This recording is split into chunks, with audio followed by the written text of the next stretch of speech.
சிவாஜிக்கு ஒரு குரல், எம்ஜிஆருக்கு ஒரு குரல். டிஎம்எஸ் செஞ்ச அந்த மேஜிக் தெரியுமா? பாட்ட கேட்டே இது யார் படம்னு சொல்லிடலாம். டிஎம் சௌந்தரராஜன் எப்படி தன் குரலை மாத்துனாரு? வியக்க வைக்கும் ரகசியம் இதோ. 60s 70sல தமிழ் சினிமாவை தன் குரலால் கட்டி போட்ட ஒரே சிங்கம் நம்ம டிஎம்எஸ் தான். காதல், தத்துவம், பக்தி எல்லாத்துலயும் இவர்தான் கிங். ஆனா ஒரு ட்விஸ்ட். மதுரையில பிறந்து தியாகராஜ பாகவதர் ஸ்டைல்ல பாட ஆரம்பிச்ச டிஎம்எஸ் அப்புறம் எப்படி ஒவ்வொரு ஹீரோக்கும் ஏத்த மாதிரி தன் உடலையும் குரலையும் மாத்தினாரு? சிவாஜி கணேசனுக்கு பாடும்போது அந்த கணீர்னு வர கம்பீரம், அதே எம்ஜிஆருக்கு பாடும்போது அந்த மென்மையான ஸ்டைல். இது பாடகர் கிடையாது, ஒரு ஆக்டிங் மேஜிக்.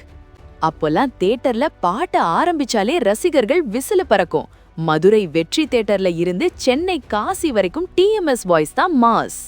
அதோ அந்த பறவை போல பாடும்போது வர அந்த எனர்ஜி வேற லெவல். அப்படியே சிவாஜிக்கு போனால் போகட்டும் பாடும்போது வர அந்த எமோஷன் இருக்கே, அடடா!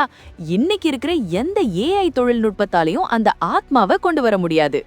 ஒரு பாடகர் நினைச்சா ஒரு ஹீரோவோட பிம்பத்தையே மாத்த முடியும்னு நிரூபிச்சவர் டிஎம்எஸ்.